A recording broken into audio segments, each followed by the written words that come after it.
Hi everybody, Jody here. Today I wanted to talk about biodegradable wreaths, why they're important, how we use them, and how you can make one yourself. Now, part of my duties here require that I go on boats for our burials at sea, where I am a burial attendant. And one of the things that I have to do is make sure that anything we put in the water in a way of honoring the deceased is biodegradable. And in this instance, when we talk about things being biodegradable, we talk about them being made of plants, plant material. So oftentimes people will come on board, they'll have a wreath, it's beautiful. They'll tell me it's biodegradable because it's made of flowers. But we have to look underneath and look at the frame. Oftentimes the frame is metal, or it is made of what's called oasis. It's a green foam that is actually plastic, and we are not allowed to place that in the water.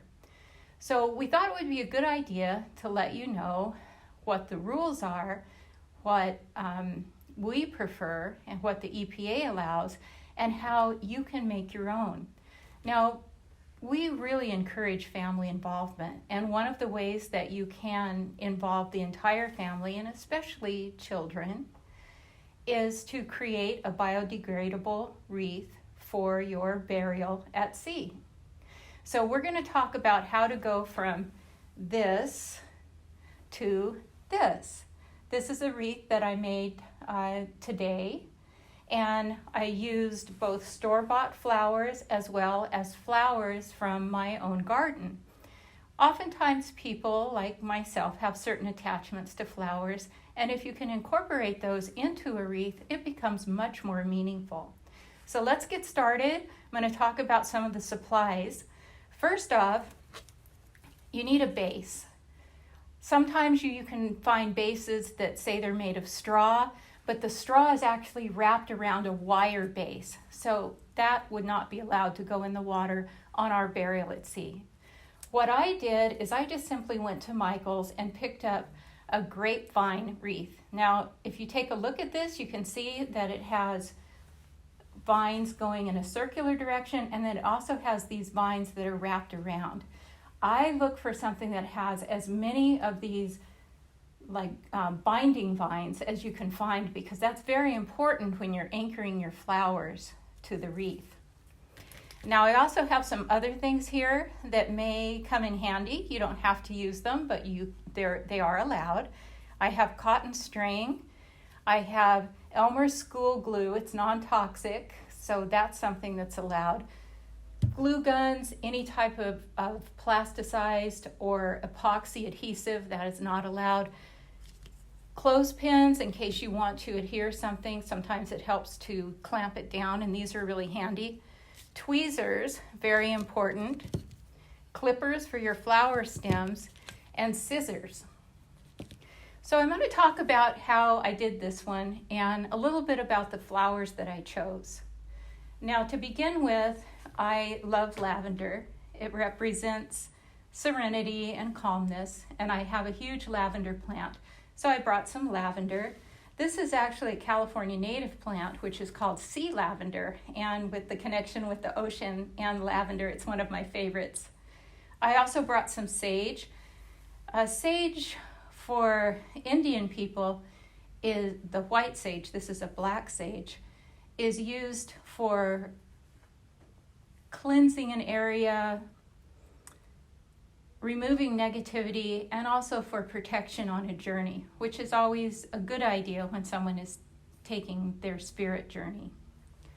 We have ferns. These are things that I purchased. We have ferns that represent varying degrees of eternity. We have baby's breath, which represent everlasting love. Sunflowers, which are adoration, and the purity and joy of daisies. So to begin with, I recommend that you start with some sort of an idea in mind, some sort of a design. I like 4 directions, so my design is based upon the number 4, so you can see we have 4 groupings. To begin with, I do the outside of the wreath, and I use the ferns. these are really, it's a kind of meditative to do it. Remember I talked about these binding vines? You want to take your fern, I'll see if I can do this backwards, and slide it through one of the binding vines. You can slide it through the next one as well. And you can keep doing that. These are quite flexible fern stems. So don't feel afraid like you're going to break it. You're not.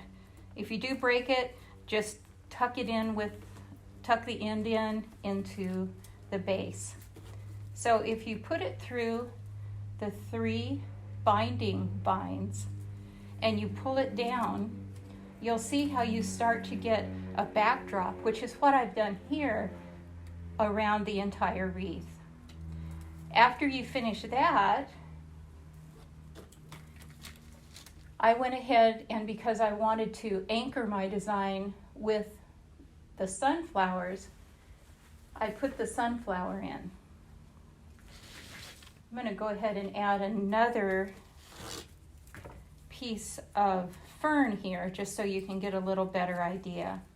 And again, I'm weaving this through the back and pulling it down. So you can see how it starts creating a backdrop for what will be your flowers. I generally don't cut the stems off until you're finished because sometimes you may want them again because the fern stems are really flexible. You may want them to weave in and around some other flowers that you put in. They're not going to hurt anything. You just clip them off afterwards. So once we have these, the backdrop, I like to start with the anchor flowers, in this case the sunflower. So I'm going to push this all the way through, pull this down like this, and again there's a place in these stems where it becomes not as flexible. So I leave about this much behind and again take it and tuck it underneath the binding vine. Once you have that, you can go ahead and decide what it is you'd like to do, what type of design. Now, I really like the sea lavender and the white daisies, and it just always looks so beautiful out on the water. Certain colors, I think, well, they're easier to see, and they make a bigger impact. Sunflowers and white flowers, along with the purple, they're beautiful on the water. So after this is in place, I'll go ahead and take some sea lavender. You don't have to use sea lavender. It's just something that I like and I have. I cut things at an angle, the stem. It seems to make it easier to work it into the wreath. So I'm going to take this and slide it into the side. Sometimes it'll go right in. This one pretty much did. Sometimes you have to use the tweezers and you can grab a hold of the stem and pull it even more. Let's go ahead and add another one here. Again, cutting it at an angle, and we'll go from the other side.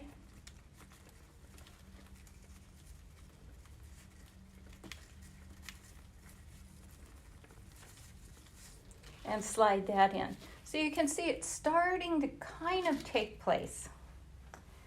One of the things that I like to do when I'm putting things together too is really think about what I'm doing.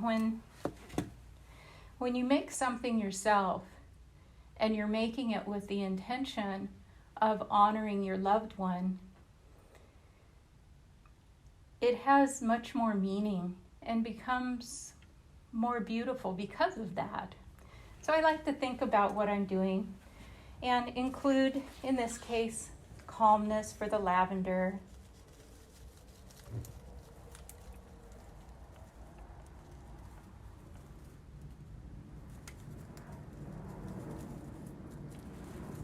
And protection from the sage.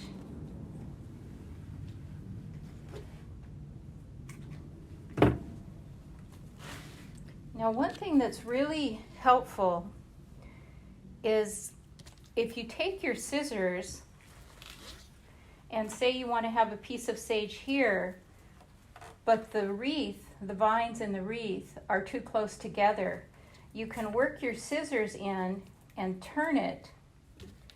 That allows you to place your plant. You remove your scissors and your plant is in there in a secure fashion because it's now held with the tension of the vines. Once you get to this point right here, you can start filling in with whatever you choose. Again, I think white looks so pretty out on the water, so I chose white daisies. The stems on these are not very long, but they're long enough. Again, cut them at an angle. It makes it easier to work it in around the flowers. And then you can just start placing them in. Sometimes you need to get your scissors to help you. And don't feel like you're going to break anything. These things are pretty tough. Twist and pull your scissors out. Now your flower is anchored in there, and you didn't have to use glue, you didn't have to use string, and you certainly didn't have to use any wire or any type of foam to stick it into. So I hope that this gives you an idea of what you can do if your relation or your family has a certain plant that they're fond of, if there's a certain color that you like. It's always, well, it is always more meaningful when it's personalized. And the wreath at a burial at sea makes for a wonderful focal point. Now, regardless of what type of urn you're using, either an urn or a basket that's layered with petals or a biodegradable urn of some type, the wreath makes for a nice spot, a location marker. And during our trips, our burials at sea, we make a point of circling around the location of the scattering, and the wreath makes it easier for people to find that location. So I appreciate your time today. I hope that this has been helpful. I think one of the most important things to remember when doing this, or any type of honoring of your relation, is there's really no right way to do it, which is nice because it also means there's really no wrong way. If you have any more questions, feel free to reach out. If you have suggestions, we'd love to hear that as well. And thanks again for joining me. Take care and safe travels, everybody. Bye.